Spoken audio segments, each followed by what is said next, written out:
Bueno, vamos a explicar cómo es un tema de constructores, que es para inicializar los atributos que tenemos dentro de una clase.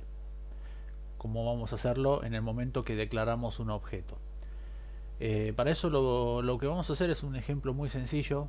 Voy a crear un formulario donde vamos a tener dos cajas de texto, una que va a recibir un número y otra que va a mostrar el resultado de un procesamiento.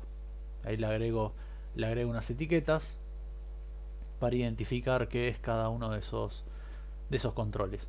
Básicamente lo que vamos a hacer con los constructores es eh, mostrar cómo podemos inicializar los atributos de una clase al momento en que nosotros creamos un objeto a partir de dicha clase. Bueno, como ven, ahí estoy poniendo los elementos. Vamos a ubicarlos bien a los textbox. Después lo que vamos a hacer es cambiarles el nombre. Yo lo que hago es copiar y pegar para no tener que andar perdiendo tiempo. Bueno, modifico el texto que va a mostrar cada uno. Y lo que hago después es obviamente cambiarle los nombres. Ajustamos un poquito acá para que no quede tan grande. Bueno, esto vamos a buscar la definición del nombre. Le vamos a colocar un nombre un poco más amigable.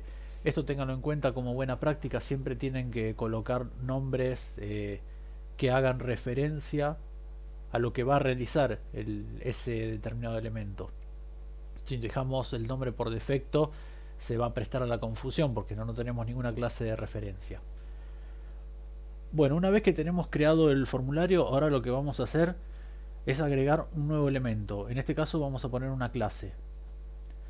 En esa clase vamos a ponerle el nombre, vamos a ponerle otro nombre distinto al que le ponen por defecto. Ahí lo seleccionamos y cambiamos el nombre, ponemos proceso. Bien, ya tenemos creada la clase. Ahora lo que vamos a hacer es crear el constructor. Cuando nosotros ponemos en la definición de un objeto new y el nombre de la clase con paréntesis vacíos, ese es el constructor por defecto, o sea, el que no recibe ningún tipo de parámetros. Ahora vamos a ver cómo podemos hacer nosotros nuestros propios constructores, que van a servir para inicializar esos atributos que nosotros acabamos de poner en la clase, número y resultado. Bien, como les decía, si ustedes ponen el clase objeto igual new clase y paréntesis vacíos, es el constructor por defecto. Acá lo que estamos haciendo es crear un constructor personalizado que tiene que tener el mismo nombre de la clase. Ponemos public, el mismo nombre que la clase, y entre paréntesis qué parámetros va a recibir ese constructor. Acá le decimos que vamos a recibir un parámetro del tipo entero al cual le vamos a asignar el nombre número. Y ahora bien, ¿qué hacemos con eso? Podemos utilizar ese parámetro que estamos recibiendo, lo vamos a utilizar para modificar un atributo de la clase. Lo que les decía anteriormente, acá creamos un objeto a partir de la clase proceso. Y a continuación en el new ponemos el constructor y fíjense que nos está pidiendo un parámetro, en este caso del tipo entero. Si yo lo dejo así vacío, me da un error obviamente. Si yo no tuviese ningún constructor dentro de esa clase, dejaría el paréntesis vacío por el constructor por defecto. Pero como yo definí un constructor personalizado, lo que voy a hacer es pasarle lo que tengo dentro del txt enviar, que es el número que le voy a enviar a la clase para que lo procese. Fíjense, bueno, ahí tengo que corregir los paréntesis. Fíjense que ahí está. Le estoy pasando al constructor la conversión a número entero de lo que tengo en el txt enviar. Ahí hago la declaración, como digo, la declaración del objeto con su respectivo constructor. Bueno, entonces ahora cuando volvemos a la clase, vamos a ver qué hacemos con ese constructor que creamos. El número que yo le estoy enviando va a quedar guardado en ese parámetro que se llama número dentro del constructor. Y lo que hago mediante la palabra clave this, me estoy refiriendo por this punto al atributo de la clase.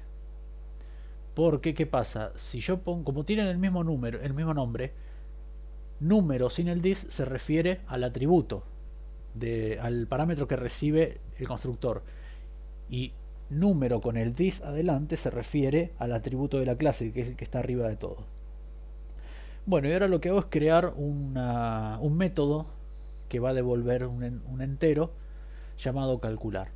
Y lo que hago es, en el atributo resultado, asignarle el cuadrado del número que envié, o sea, número por número. Y por último, el return, que me va a retornar ese valor mediante ese método. Si yo pusiese void en vez de int, no tengo que poner el return. Bueno, entonces vamos a ver acá cómo lo implementamos. Yo ya tengo el objeto creado. Lo que hago es llamar al método calcular. Y ese método va a devolver un resultado. Por lo tanto, ese resultado lo voy a mostrar en el txt recibir. Pero, como lo que retorna es un entero, previamente tengo que hacer la conversión a string, a una cadena de texto. Bien, entonces de esa manera yo lo que hice fue utilizar lo que se llama constructor, que me permite omitir el constructor por defecto. Y si yo tengo muchos parámetros en una clase, muchos atributos en una clase, lo que puedo hacer es inicializarlos por medio de un constructor. En vez de tener que usar métodos set para setear los valores una vez que yo creo el objeto, puedo definir los valores por defecto que se van a utilizar al inicio mediante el constructor. Recuerden que si yo no defino un constructor, el programa lo pone por defecto. Es nombre de la clase objeto igual new nombre de la clase paréntesis vacíos.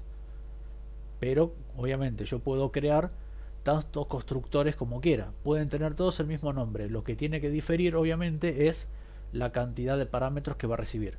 En este caso recibe uno, pero si yo quiero poner más de un parámetro, es simplemente como en cualquier método, poner el tipo de dato y el nombre del parámetro, coma, tipo de dato, nombre de parámetro, coma, y así sucesivamente. Ahora vamos a ver este ejemplo en el cual si yo ingreso un número, al hacer clic en el botón me tiene que mostrar el cuadrado de ese número. Vamos acá a esperar a que inicie. Ahí está. Entonces yo pongo en el número, por ejemplo, el 4 y me muestra el cuadrado de 4, el cuadrado de 5 y el cuadrado de 2.